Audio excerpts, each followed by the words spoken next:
Hello, good evening. We're going to be starting our City Council meeting here, and we're going to start off with the Pledge of Allegiance. And Ava Golder from the Lewiston Youth Advisory Committee, Vice Chair, she will lead us in the Pledge of Allegiance.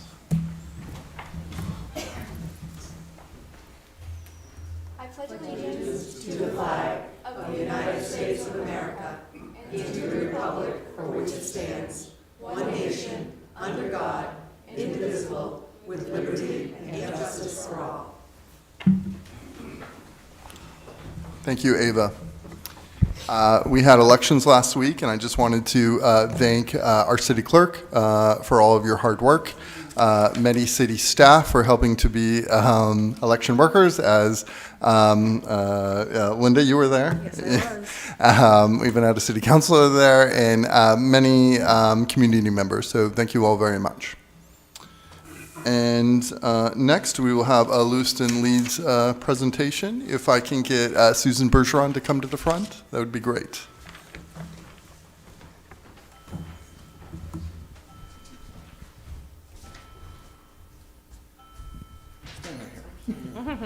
Step right up. This evening, I am beyond excited to recognize Susan Bergeron for her incredible contributions to the Lewiston community. She truly believes in this city and does it all with an incredible smile.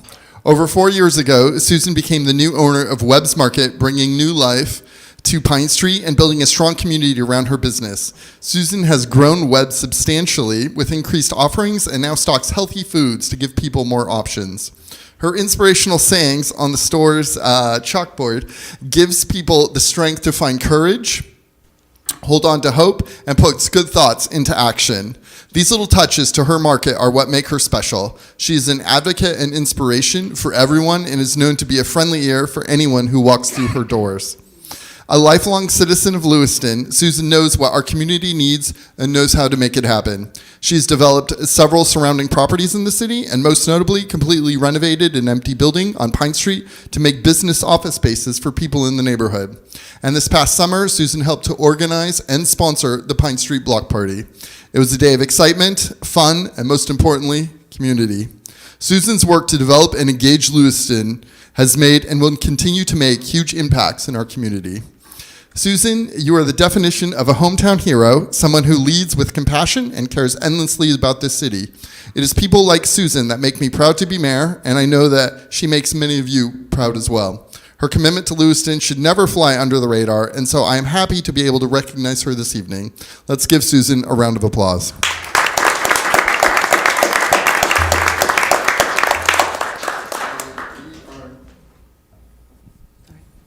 We have this wonderful Lewiston Leads challenge going. Here you go, Susan.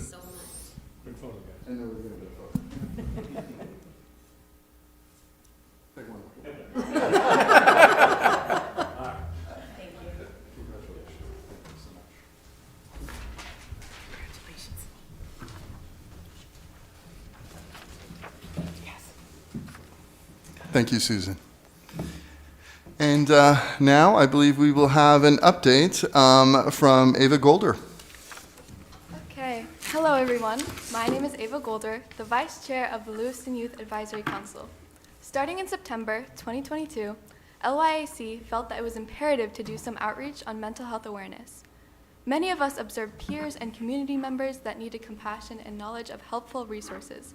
It is important to us that we remind people that they are not alone. The Youth Council first put together a lengthy list of positive affirmations that the superintendent of school, Jake Langless, agreed to tweet every morning, and we've received positive feedback. We have also been promoting a list of mental health outreach resources, and LYAC member Ahmed Hassan has developed a QR code for school and community flyer distribution. This code brings a person directly to the listing. LYAC members have also been seeking art submissions from local artists regarding mental health awareness, and 3 of us, including myself, recently appeared on WIGY Radio Breakfast Club to promote this effort. To spread more awareness online, we started filming mental health awareness videos on our phone for posting on social media.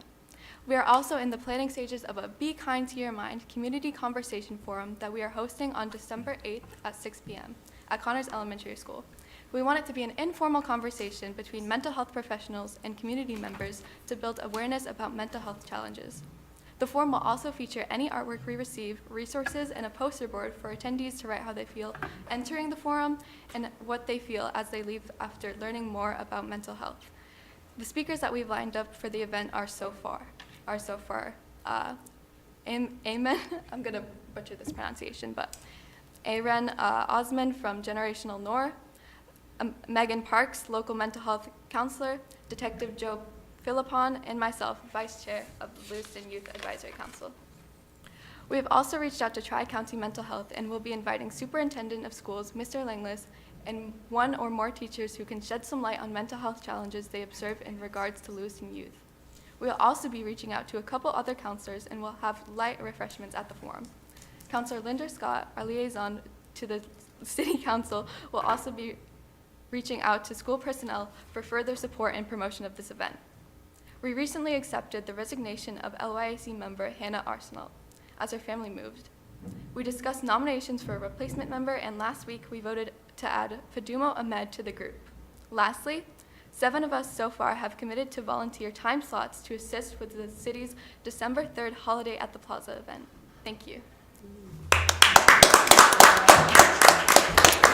Thank you very much, Ava, and thank you for your service to our city. And please thank the entire LYAC committee for us as well. Of course.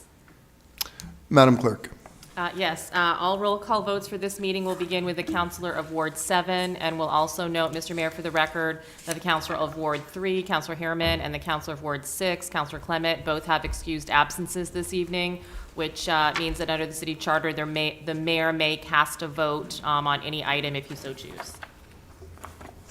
And we do have minutes for acceptance? You do not, I'm afraid. Sorry about that. So we'll get those to you at the next meeting. Okay. Yes, thank you very much. Thank you.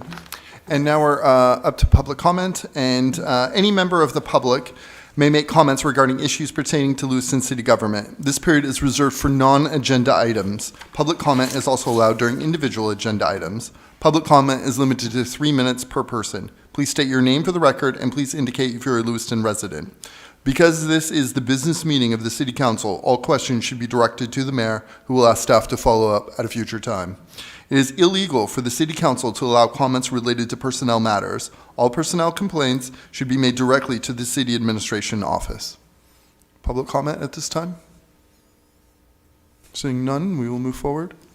I understand we have a consent agenda. Yes, there are 4 items on the consent agenda this evening. Item number 1, order authorizing execution of municipal quitclaim deeds for real estate located at 35 Weber Avenue and 1006 Sabata Street. Number 2, amendment to the traffic schedule to add 5 two-hour parking spaces on River Street in front of the Lionel Potvin Park. Number 3, amendment to the traffic schedule to add 4 two-hour parking spaces on the odd side of Beach Street between Lincoln Street and Lincoln Street Alley. And number 4, amendment to the traffic schedule to prohibit parking on the odd side of Thompson Street. May I have a motion, please? Councilor Pease? Second. Followed by Councilor LaChapelle. Madam Clerk, please call the vote. Council from Ward 7? Yes. Ward 1? Yes. Ward 2? Yes. Ward 4? Yes. Ward 5? Yes. Mr. Mayor? Yes. Motion passed by a vote of 6-0. Agenda item number 5. Item number 5, public hearing for approval of an outdoor entertainment permit for the Holiday at the Plaza. Requested action to conduct a public hearing on an application from the Holiday at the Plaza Committee for outdoor musical concerts and performances to be held at Dufresne Park on December 3rd, and to authorize a permit for an outdoor entertainment event as required by the City Code of Ordinances, Chapter 10, Article 1, Section 10-3, to the organizing committee for the outdoor music concerts, contingent upon positive recommendations from the Police Department, Fire Department, Code Land Use Officer, and Code Health Officer regarding compliance with all regulations and compliance with all city ordinances. So moved. Yeah, Councilor Jelena, second by Councilor Pease. And we'll move directly to a public hearing at this time. Is there anybody that would like to comment on this agenda item? Back to the council. Councilor Jelinas? Just that I'm really excited about this event. I think it's going to be a great thing for our community, really good energy, and I'm just looking forward to it. So, thank you. I agree. I've talked to several local businesses, and they are excited. And I'm personally excited about live reindeer. Madam Administrator Hunter, would you like to add something? Mr. Mayor, since we are kind of making a plug for the event, I will share with a viewing audience that the event starts at 11 o'clock and goes till 5 o'clock that evening. Thank you. And complete event details are on our website, correct? That's correct. Please visit lewistonmaine.gov for all details. Madam Clerk, please call the vote. Counsel from Ward 7, Yes. Ward 1, Yes. Ward 2, Yes. Ward 4, Yes. Ward 5. Yes. Mr. Mayor. Yes. Motion passed by a vote of 6-0. Agenda item number 6. Item number 6, public hearing and approval of proposed Wedgewood Development Affordable Housing Tax Increment Financing District and Development Program. Requested action to hold a public hearing and approve the establishment of the Wedgewood Development Affordable Housing Tax Increment Financing District and Development Program, and to authorize the city administrator to execute the agreement on behalf of the city substantially in the form as presented, and to have staff complete and submit the application to the Maine Housing establishing the Wedgewood Development Affordable Housing Tax Increment Financing District and Development Plan. May I have a So motion, moved. please? Second? Councilor McCarthy, seconded by Councilor Jelinas. Assistant Director Parker, would you like to kick us off, please?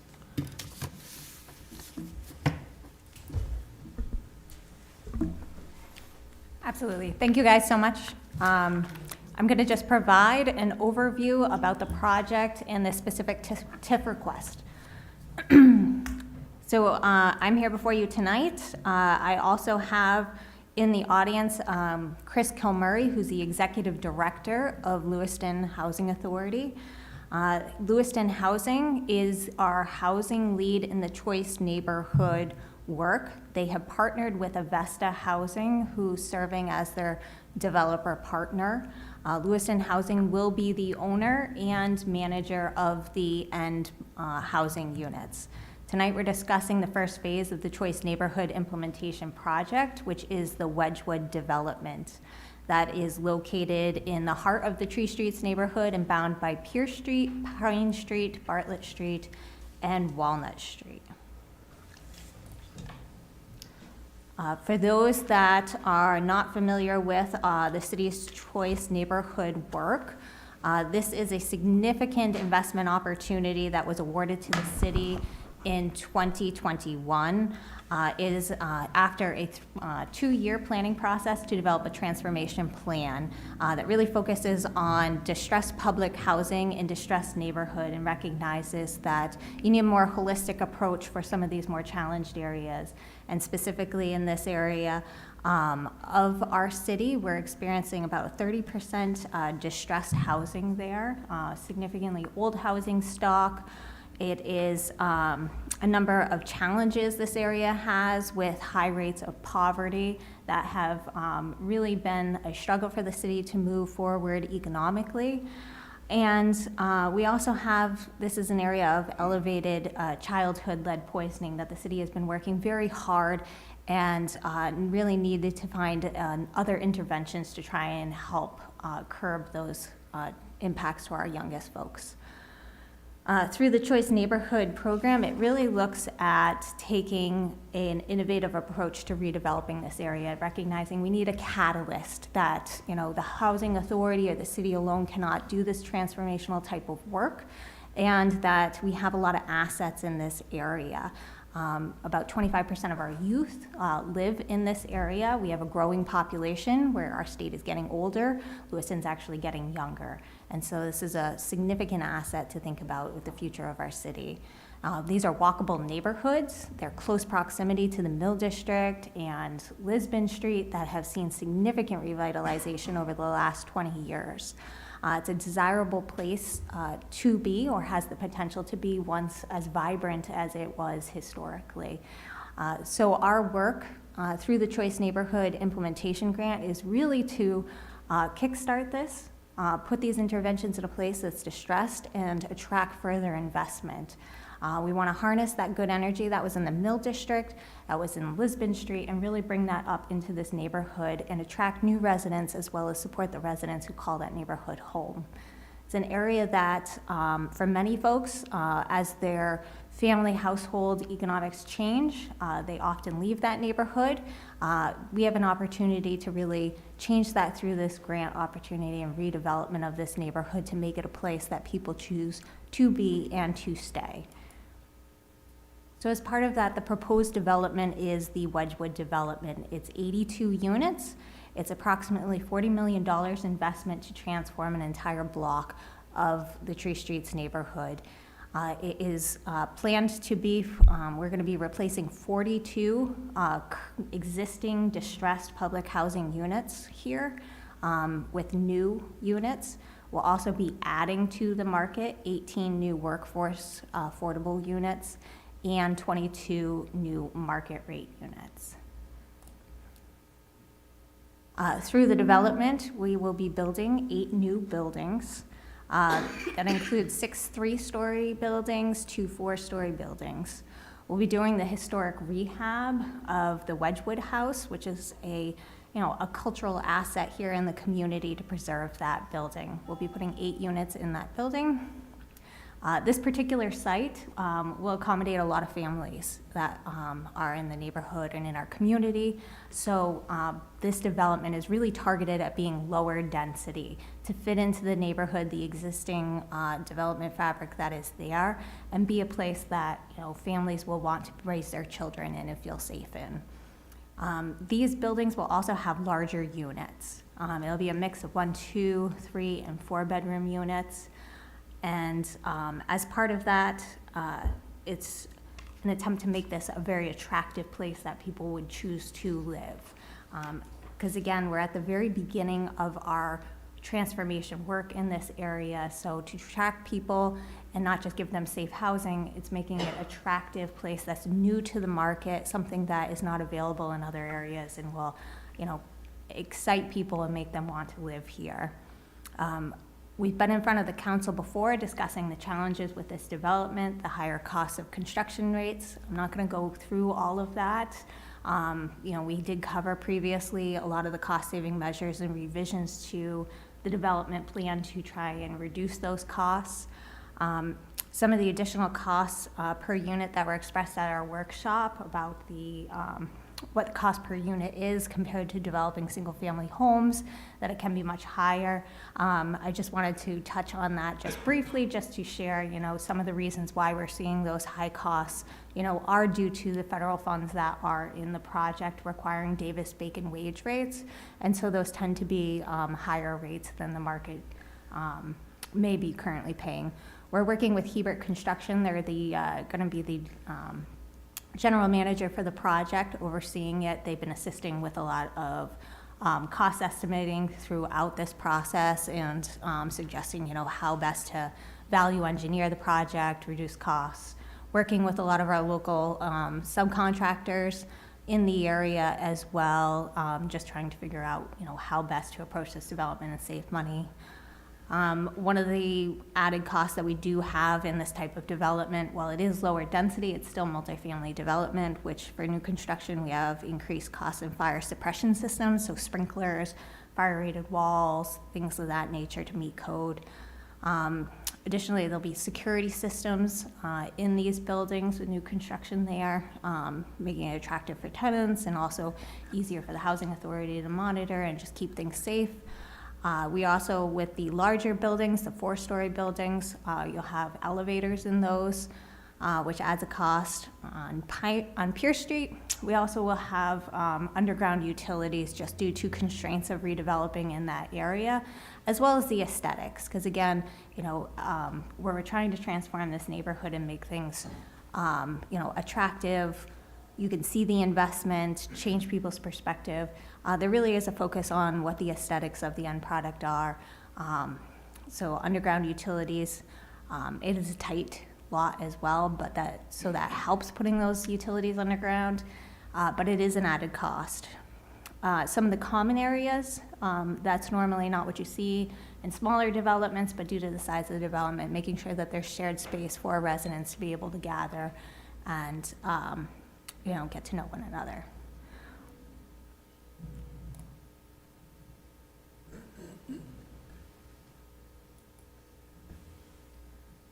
So specifically, there is a request for tax increment financing assistance for this development to help with operating costs offsetting the debt that will be accrued for this type of development.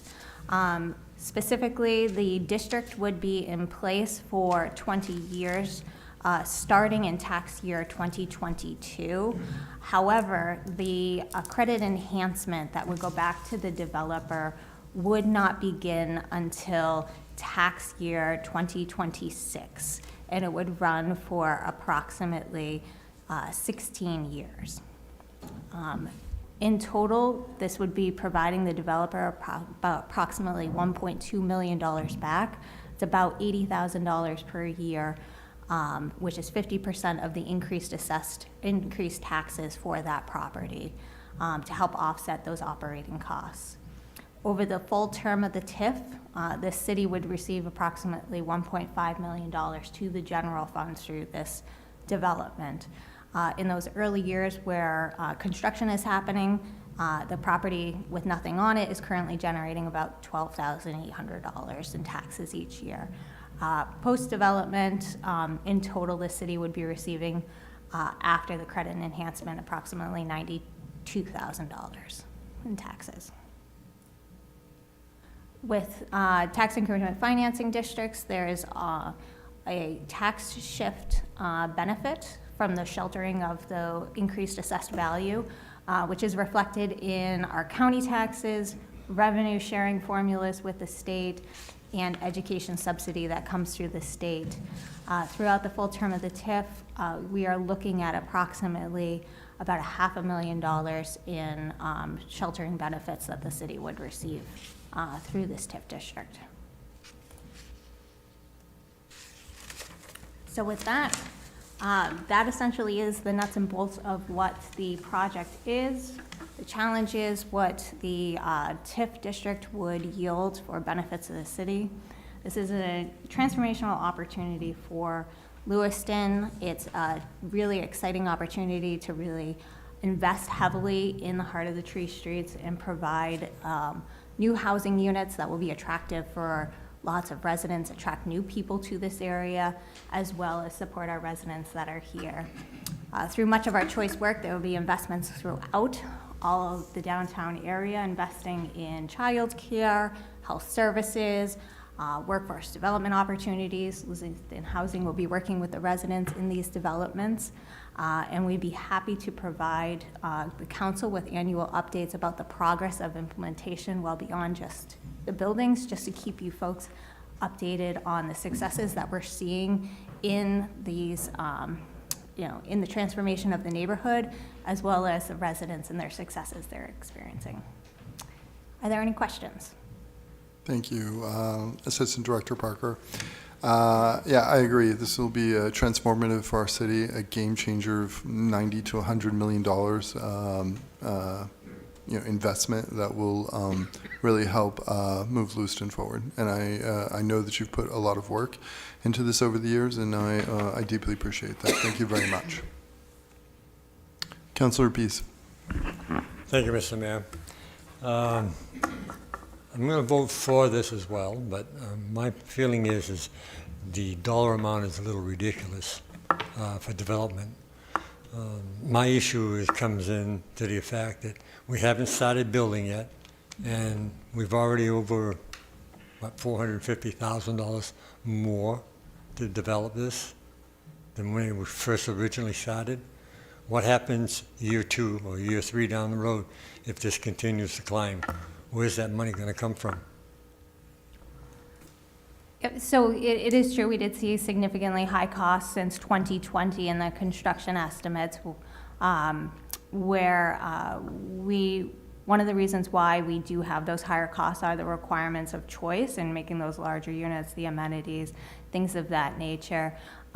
With this development, we're at a place where Lewiston Housing and Avesta are completing all their funding commitments. Some of their funding sources have been committed. Some are going through the underwriting process right now, which will secure the financing, which will allow them to contract and hold those prices, which the goal is in early 2023 that we will have everything contracted and able to proceed. So right now, there's strong feeling that things are stable right now and will allow them to be able to contract in time to hold all those prices.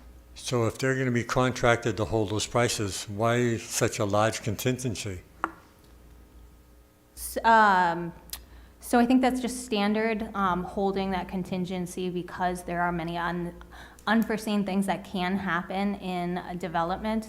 When they're doing site preparation, could come across something that they weren't anticipating.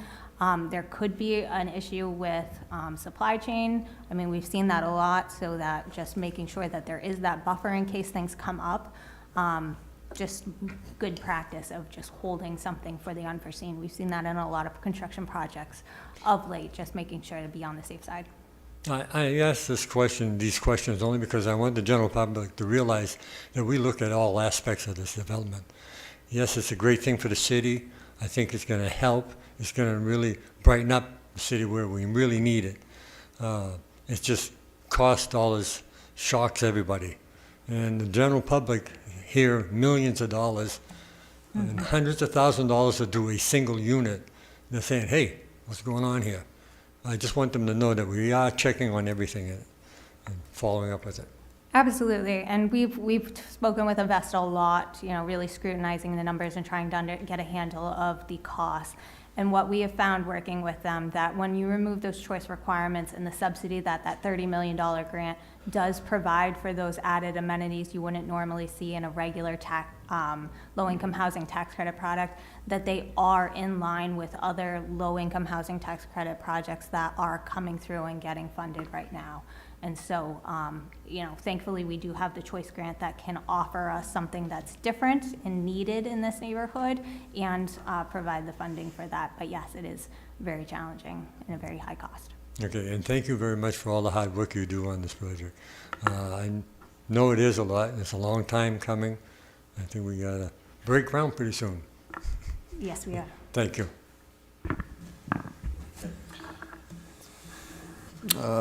Further comment from the council at this time?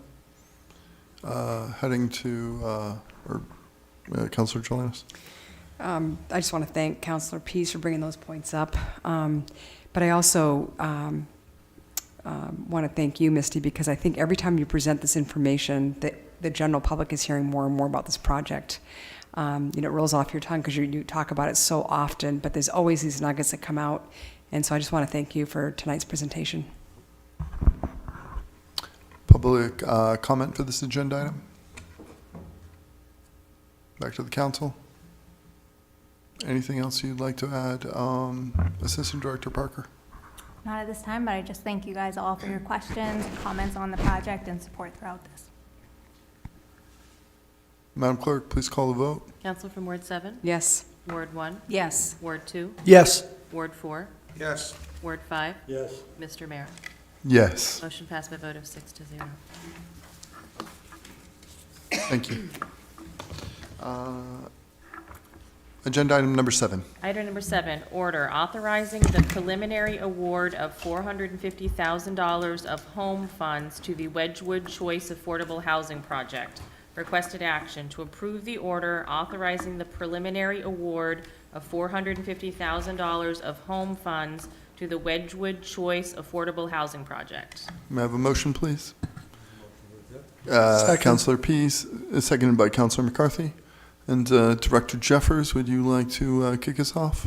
I would, actually. Misty has already kicked us off. Her memo really covered this project rather thoroughly. I know you've all have been looking at it very hard. This $450,000 of home funds have always been anticipated to be needed as part of the choice project. We're spending a little bit more on this round than we anticipated, but we thought it would be split between 3 projects.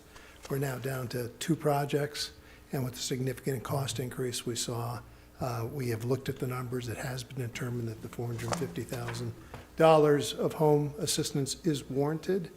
We're asking you to just kind of preliminarily award this. We still have some HUD regulations that we need to check the boxes off on. We've already done the environmental review, so we know it's a good site and what's there, but we need to do subsidy layering to make sure not too much subsidy is going into the project. and there's HUD regulations outlining that, so all those pieces need to be lined up.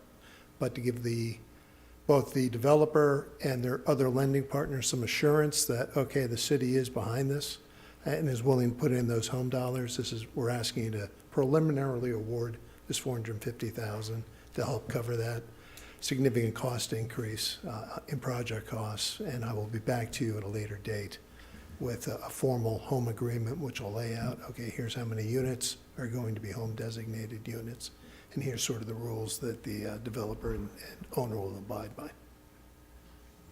Discussion from the council? Public comment for this agenda item? Back to the council. Councilor Scott? Thank you. So I'm happy that we're going through this, but I want to recognize that I'm hoping that we're not going to have to put more funding into this in the future, that we can use some other fundings that we have available for other projects. I'm excited to see this happen, and I hope the community realizes that we are all in support of seeing this happen. It's a great thing, but I'm hoping that we start moving on other projects as well after we get this one all secured. So thank you. Thank you.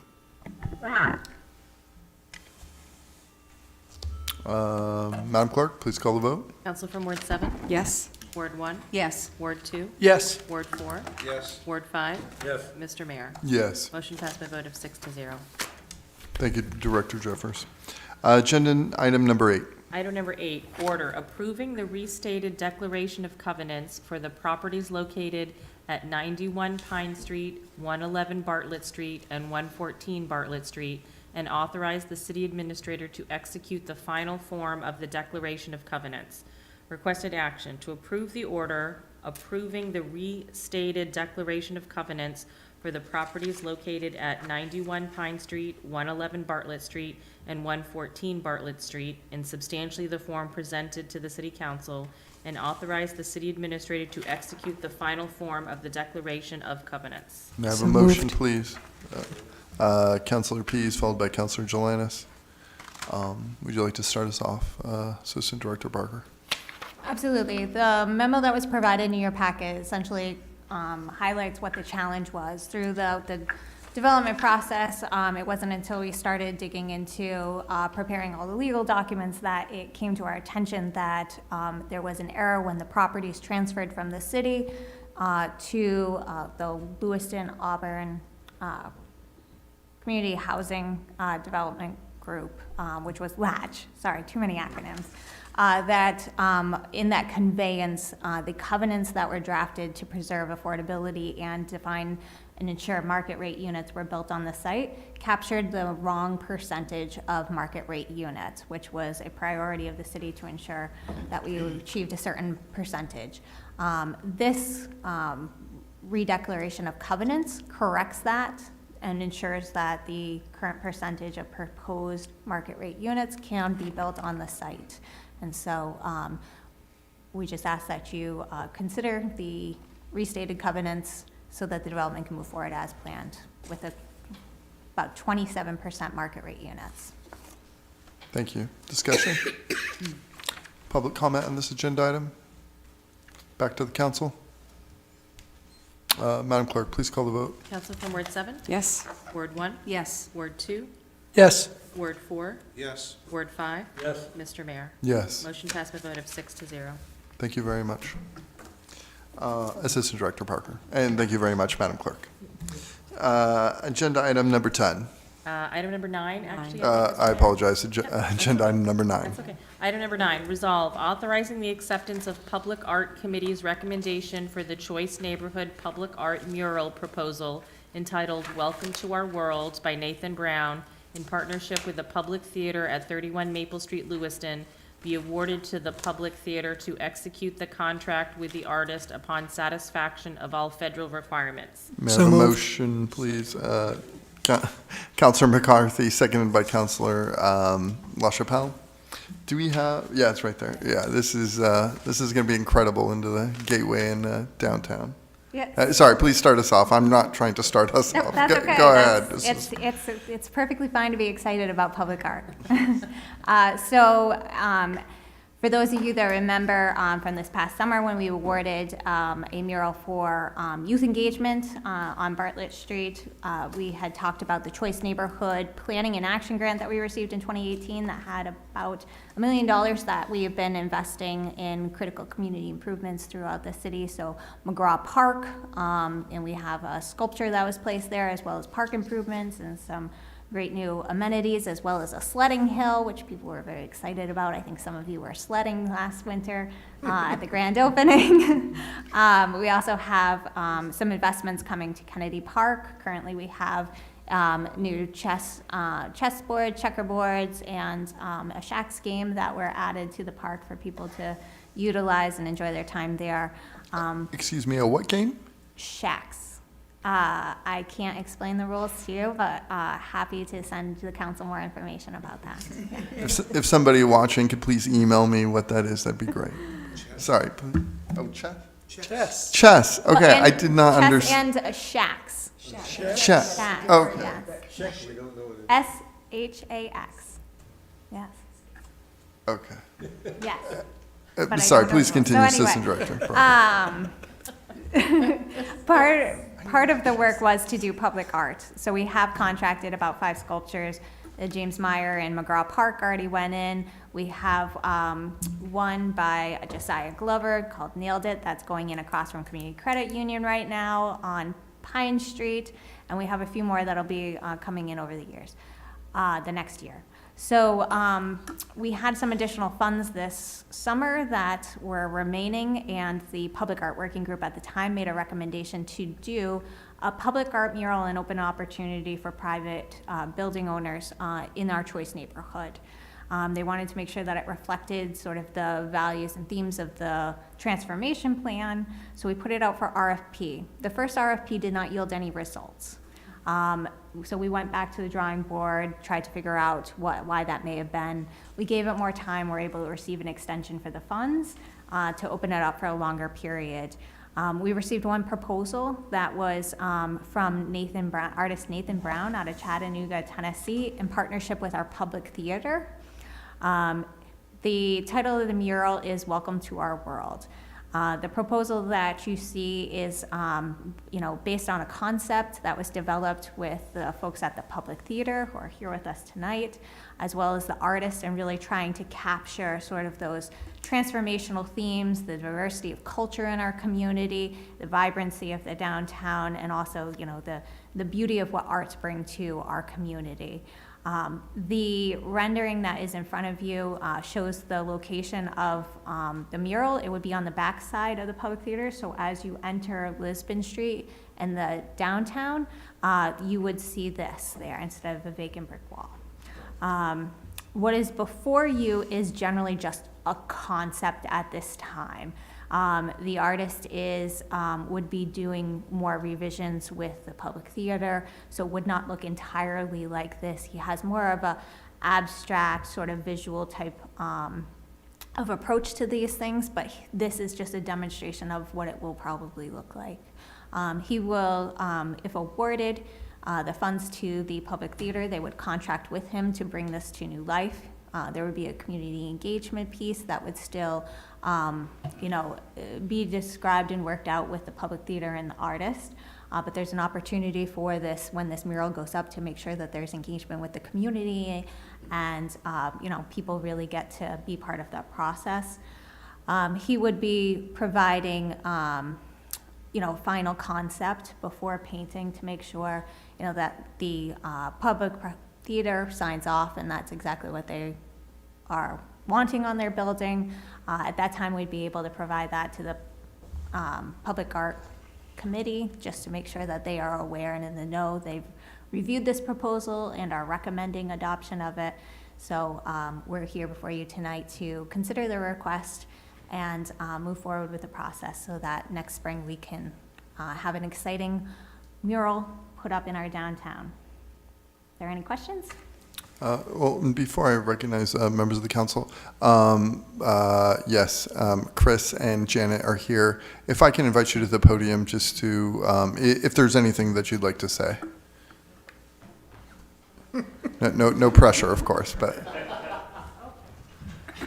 Kind of Right. Yeah, I will say that one of the things that we talked about with the artist was how to represent all of the arts in the community. It's not just for the public theater, but if you look closely, you'll see an actor, you'll see music, you'll see dance. Some of those are based on things from the Bates Dance Festival, from the public theater, the grand piano that lives in the Franco Center. So it's all elements of our community that are represented in the mural. It's not just the public theater. Thank you very much. Councilor Scott, did you? Thank you. Super excited. I love this. I love murals anyways, so I'm very excited. I love the concept. I think it's great. I love that it includes all those different aspects of our community that has art and dance and music and everything. I would just encourage that we let the public know when the process starts, because I know I watched the zebra go up, I watched the bluebird go up. It's a fascinating process to watch these artists do this work and see it happen and grow to its finish. So I'm very encouraged by this. Thank you. Councilor Pease? Thank you, Mr. Mayor. I also am very excited for it. I think we should have more of them in the area. It livens it up. When people come into our city, they see this beautiful mural. They see life happening. They'll see the neighborhoods changing. I think we need to do the other parts of the city as well. Coming down Main Street, coming from Auburn. I know we have the one on building number 5, but I think we need to keep it up. Thank you. Councilor Jelinek? Just another voice of excitement. I love the location of this, and I mean, I understand that this concept may look different, but I just love it as it is, and I love the location of it because you're driving into Lewiston. It's a conversation starter. There's so much to talk about in this art, and Janet, you took my words away because I was kind of analyzing the picture, and I just love everything about it, so really excited about this project. Councilor McCarthy? I have to agree with the other councilors. I think it's an awesome placement. Because people coming from the Turnpike coming into the downtown Lewiston, it's the first thing they'll see when they turn onto the one-way of Lisbon Street. I thank the theater for taking this on. I think that their input is vital to getting this off the ground and to having it turn out great. My only suggestion is maybe the next one being revitalize the You Need a Biscuit one on that building, because as much as it's historic, it's fading away, and I think that that's another building that people see coming into the downtown, and if it could be revitalized, I think that would be an awesome thing. Thank you. Thank you for bringing that up, Councilor McCarthy. Speaking of fading murals, one thing I'd like to ask is that there be some sort of protective coating on this mural. So I operated the business across from the zebra as it went up, and over the year, and the zebra never received a protective coating, so I'm not quite sure what happened, but the zebra has faded over the years. I mean, it's still incredibly vibrant, but it is certainly not what it was. And so, yeah, I would ask the administrator to look in, to possibly contact Public Works as to what can be done to, stem the current fade happening at that mural, but especially where both of these will receive an enormous amount of sunlight, on the days that it doesn't snow here in Maine. In order to prolong the life of the mural, I think that that's a piece that does not get overlooked. So thankfully, you recently appointed a public art committee that I'd be happy to take these 2 requests back to just put on their radar and discuss, maintenance and are there ways to support that, what needs to be done with the mural, the zebra mural, and also with the public engagement piece that Councilor Scott brought up. They did discuss at their meeting yesterday that if this is approved, that they would like to begin working with the public theater and the artists to make sure that we have a timeline for that engagement piece so people are well aware and know how to be a part of that. Thank you. Public comment for this agenda item? Anything else you'd like to add Janet or Chris? Okay. Back to us. Anything further, Assistant Director Parker? No. Madam Clerk, please call the vote. Counselor from Ward 7, Yes. Ward 1, Yes. Ward 2, Yes. Ward 4, Yes. Ward 5. Yes. Mr. Mayor. Yes. Motion passed by a vote of 6-0. Now, agenda item number 10. Yes, item number 10, order to approve and authorize the city administrator to execute the collective bargaining agreement for the Maine Association of Police Patrol for fiscal year 25, fiscal year 27, and adjust the current pay scale of the police patrol unit as proposed. Requested action, to approve the order, to approve and authorize the city administrator to execute the collective bargaining agreement for the Maine Association of Police Patrol for fiscal year 25, fiscal year 27, and adjust the current pay scale of the police patrol unit as proposed. May I have a So motion, moved. please? Councilor McCarthy, second by Councilor LaChapelle. Is there anything you'd like to say, Chief St. Pierre? You don't have to, I'm just offering. Oh, that's fine. I want to offer my thanks to all of you for even considering this and hearing it. We've had some hiring issues in the past.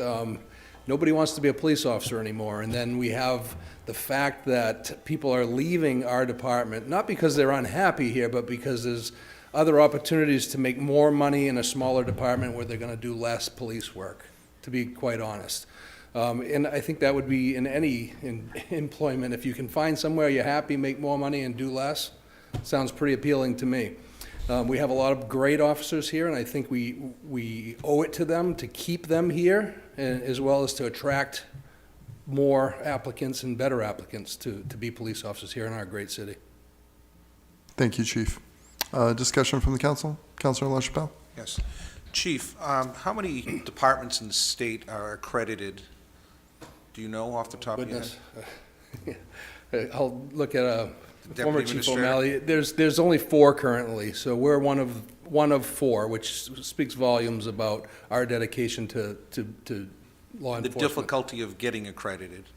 It is a very time-consuming process. We have one person that's basically dedicated to do that, to make sure that we're in compliance with various rules, policies that are very stringent, to make sure that we're doing the right thing. And we're paying attention to doing the right thing and training our people to the best we can. Excellent. I, for one, am very proud of the Lewiston Police Department, seeing it grow over the years.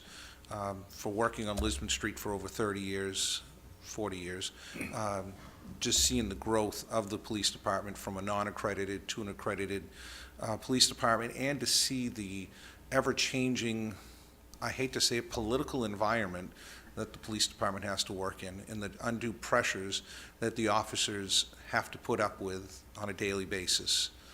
No accountability from a lot of people, but they're held to a much higher standard.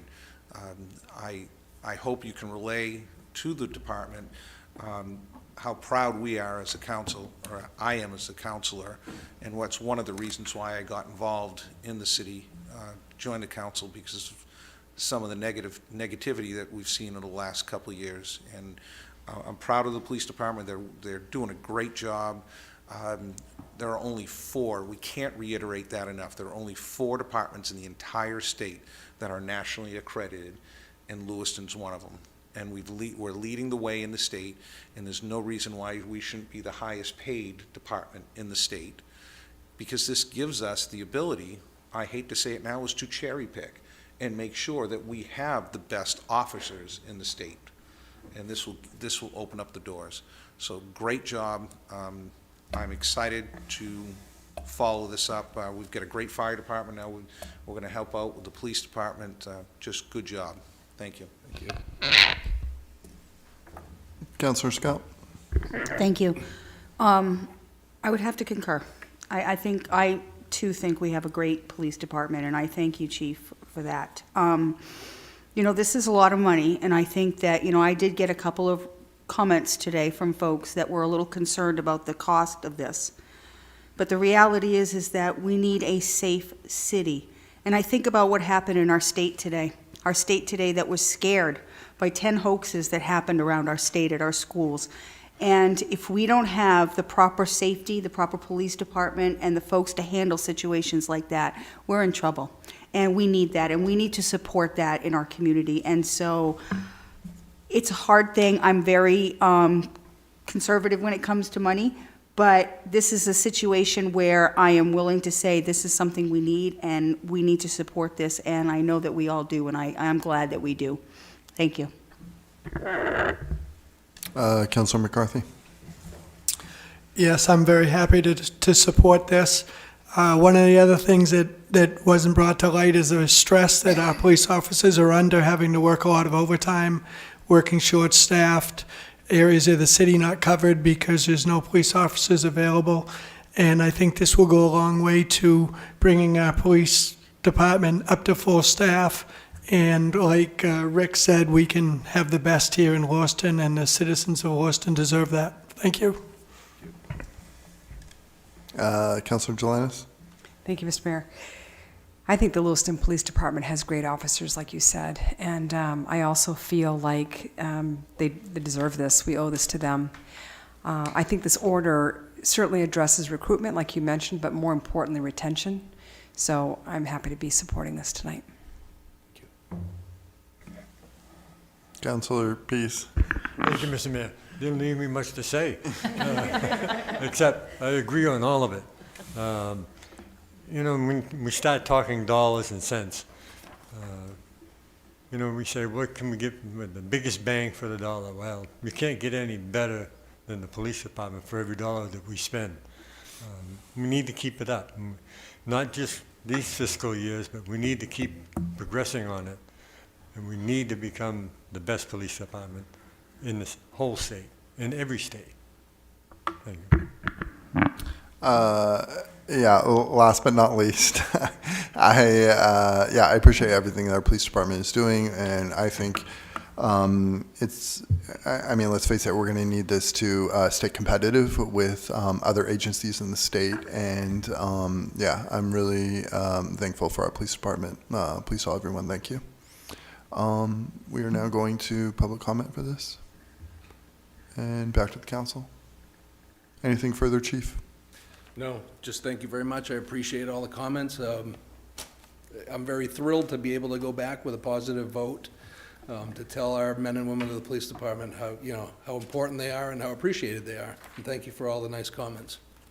Absolutely. Thank you so much for everything you're doing, Chief. Madam Clerk, please call the vote. Council from Ward 7? Yes. Ward 1? Yes. Ward 2? Yes. Ward 4? Yes. Ward 5? Yes. And Mr. Mayor. Yes. Motion passed by a vote of 6-0.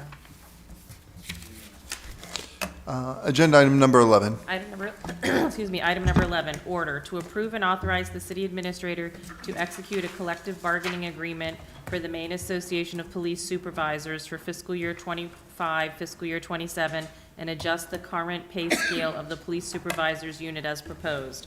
Requested action to approve the order to approve and authorize the city administrator to execute a collective bargaining agreement for the Maine Association of Police Supervisors for fiscal year 25, fiscal year 27, and adjust the current pay scale of the police supervisors unit as proposed. I have a motion. Councilor LaChapelle, followed by Councilor Pease. Discussion? Public comment? Back to the council. Madam Clerk, please call the vote. Counselor from Ward 7? Yes. Ward 1? Yes. Ward 2? Yes. Ward 4? Yes. Ward 5? Yes. Mr. Mayor. Yes. Motion passed by a vote of 6-0. We're up to reports and updates from the council. Councilor Scott. Thank you. We had a school committee meeting last night at the Green Ladle. We first had an early meeting with the accreditation crew that is actually, I'm sorry, I forgot the acronym at this point. I apologize. But this is a group of teachers that come in and do an accreditation at the high school to help with the high school teachers as they're going through their process of looking at things that they could improve, ways that they can improve graduation rates, ways that they can improve safety in the school. And this was a group of Maine teachers throughout the state that came in to help them with that and work towards improving those goals and other ideas that they have in their districts to help achieve what the Lewiston staff wants to do at the high school. So I was pretty excited to see that. We also appointed a new director for our ELL position and a new assistant director to our transportation staff. We had a conversation about the approval of some ESSER funds, which are going towards the ventilation systems at Lewiston Middle School and finishing that, which is another huge piece. Excuse me. This was approached when the COVID funds first became available. One of the big aspects were HVAC systems and ventilations in our schools, and Lewiston Middle School has for years had a steam system where there was no ventilation really in the gym, and it was just basically a steam pit. So now we'll be fixing that as well as in the cafeteria and throughout the whole school. And once that is done, this school will be up to par for many, many years to come, is what our facilities director told us last night. So I thought that that was exciting news. We had several conversations. One of the conversations we had was around what's called the LU plan. This is a replacement, a new name for the ELL program, English Language Learners, which is now going to be multi-language learners, ML learners. And there were some new guidelines from the state of Maine that was brought to our attention by the director of the ELL programs, and we approved this new LU plan. We had a large turnout of folks last night that came out, and there was a very big conversation around what this plan is and how our English language learners have to test out of the English language learning program. So they are identified as a student that may need some help with English language through their academics. And in order to come out of that program, and this is state and federal determinations, they have to go through a testing to come out. But what we heard from a lot of folks in the audience last night, family members of ELL students, was that a lot of the students, it's a very negative process is what we're hearing from the students. It's a difficult process, it's hard to get out, and some of our students are graduating without finishing this test, which made a lot of us think that, is there a necessity to this test and the funding that's needed for ELL students? So this kind of opened up the door for, I think, a much bigger conversation that needs to be had. And I suggested a conversation with our legislative delegation and the folks at the state level and Department of Education to see if it's necessary to have this, because we spend a lot of funds on these ELL programs. And if there is some way to ensure that these kids are getting the education that they need, but without having to have all of that, I think it's a conversation that needs to be had. So that's going to be a continued conversation. We did approve the plan coming in because it was a State Department of Education directed plan, but we're going to further that conversation on a larger level. We also had a big conversation last night on the possibility of a quiet room or a room for prayer. I was approached by some students who asked about a prayer room in our schools, and I've got to be honest, I did not know the exact answer to that. So I asked the superintendent to add it to our agenda so that we could have a conversation. There was also a lot of conversation from the audience on that particular aspect. The superintendent reached out to Brand Isaacson and got some determination that it is a difficult process to go through with that. There needs to be specific space. We have very limited space at our high school to allow something like this. There needs to be supervision. We'd have to pay for somebody to supervise, but it also has to be equitable to everybody in the community, meaning all religions, all folks. So we didn't vote on anything. We just had the conversation, got the information from the lawyer, and I would suggest that everybody take the opportunity to go read what Brand Isaacson gave to the school department and all the information that we had last night. I don't have that in front of me. It was quite a long page, but you can find that information at Lewiston Public Schools from our agenda last night. It's all right there, and I would really encourage you to go read all of that. And then we also made announcements for the Plaza Festival and the Be Kind to Your Mind event that's going to be happening by the Lewiston Youth Advisory Council. I've got to tell you, those kids are pretty amazing what they're doing and the amount of work that they're doing. And I'm not going to lie, I was kind of smiling like a mother over here when I was watching Eva do what she did tonight. She did a very good job, and I'm pretty proud of them. They've been very nervous about reaching out and speaking publicly, but I keep encouraging them that they actually are doing a pretty fine job, so keep it up.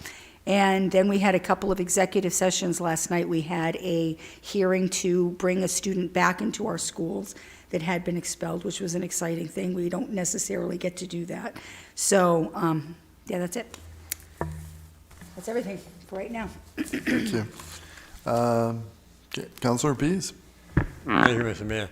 Yes, Councilor Scott, myself, and Councilor Clements are on the Androscoggin County Budget Committee, and we finally submitted our results and our plans to the committee, and we're waiting for them to dissect all the things that we've changed and added and subtracted. But we probably won't hear a final thing until probably the 29th is from a projected date. And then we'll go over it again, and there'll be public hearings on that as well. Thank you. Councilor McCarthy? Yeah, I just want to report on a lot of exciting things going on at the airport. We've got, we're going to be updating the master plan, which has to be done every 10 years. We're in the process of selecting a company to do that.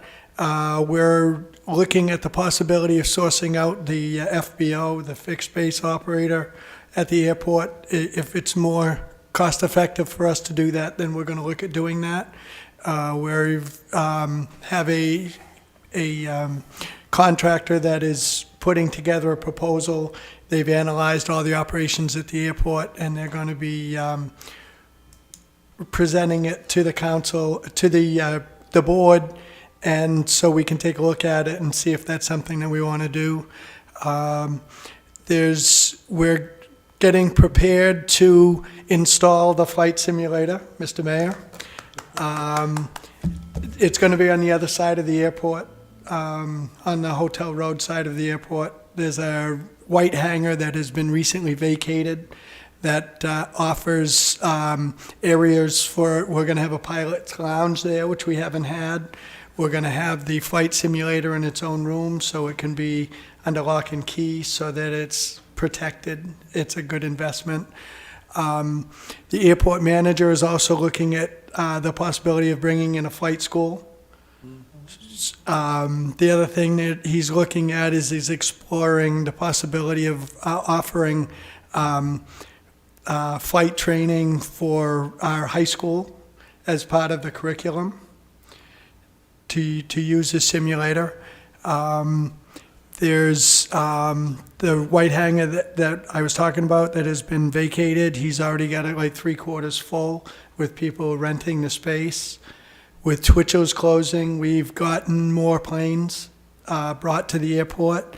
We've also got a second-tier maintenance company that was located at Twitchell's. It's relocating. We're putting the lease together now. That's going to be relocating to our airport. So we have a lot of things going on there, and we're really excited about it. Thank you. Yeah, I was going to ask if Twitchell's closing had a positive impact on our airport. Yes. It looks like it is. Yes. Oh, and by the way, we've also pretty much identified the self-serve fuel, how that's going to be handled, and we're moving forward with that. We're putting the proposal to the FAA to get the 90% reimbursement on that, which will go a long way to helping things. So we're doing a lot of things happening out there. Thank you. Gotcha. Darby, always nice to see you. We're just coming to support the mural vote, sorry today. We were in complete support of the mural, so have a wonderful evening. What was I going to say, Councilor McCarthy? And forgive me if we already talked about this, but the construction's all done. Like airport's open and ready for business. Is that... Airport was open second week in October. The east ramp that had been closed. The only thing that's left to be done is permanent striping.